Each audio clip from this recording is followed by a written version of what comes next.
Historians view Ronald Reagan as a top 10 president in their own surveys. He left office with a better than 60% approval rating. It's argued, you don't have to agree, I'm sure the president doesn't, but many people believe that Ronald Reagan's record, his economic record, propelled the country to prosperity, born in America, late 1980s growth, propelling it for growth of the 1990s. What's your response to the idea that... What I will say, and we've been very clear, trickle-down economics does not work. It just does not work. And so that is incredibly important. Utility bills, I just talked about what the Inflation Reduction Act is going to do. All of those things is building an economy, transforming the way we see the economy in a different way.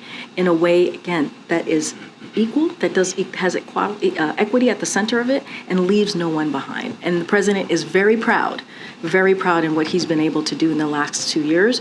We understand there's more work to do. Well, to Jeremy's question, should we view Bidenomics as a response, answer to, or opposite of Reaganomics? I mean, look, we believe Reaganomics doesn't work. We've been very clear.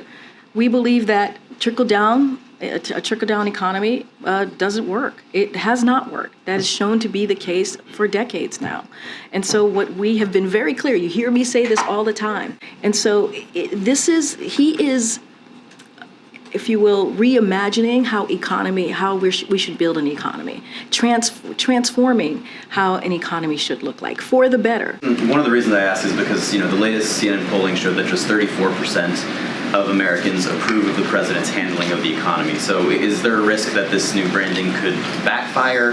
And are you confident that this new messaging push is going to change Americans' opinions of the president's handling of the economy? So we believe our job is to continue to speak to the American people, to lay out what it is that the president is doing on behalf of American families. And that is important. And we have the data to prove it. We have the numbers to show that his economic policy has indeed worked. Look, I kind of talked about this moments ago. This has been a challenging time for America. It's a good question.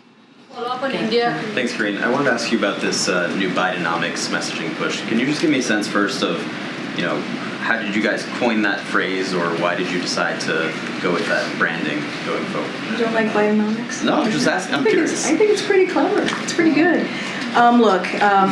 It makes good sense, Bidenomics, right? It kind of flows off the tongue really well. But in all seriousness, look, what you're going to hear from the president, I don't want to get ahead of him. I think we've kind of laid out a little bit of what we are thinking, or what we think the president's going to lay out, or what he is going to lay out. Decreasing the deficit makes that a priority. We've seen that in a record number, $1.7 trillion in the first 2 years. That is something, because of what the president has put forward in his economic policies, he's been able to do that.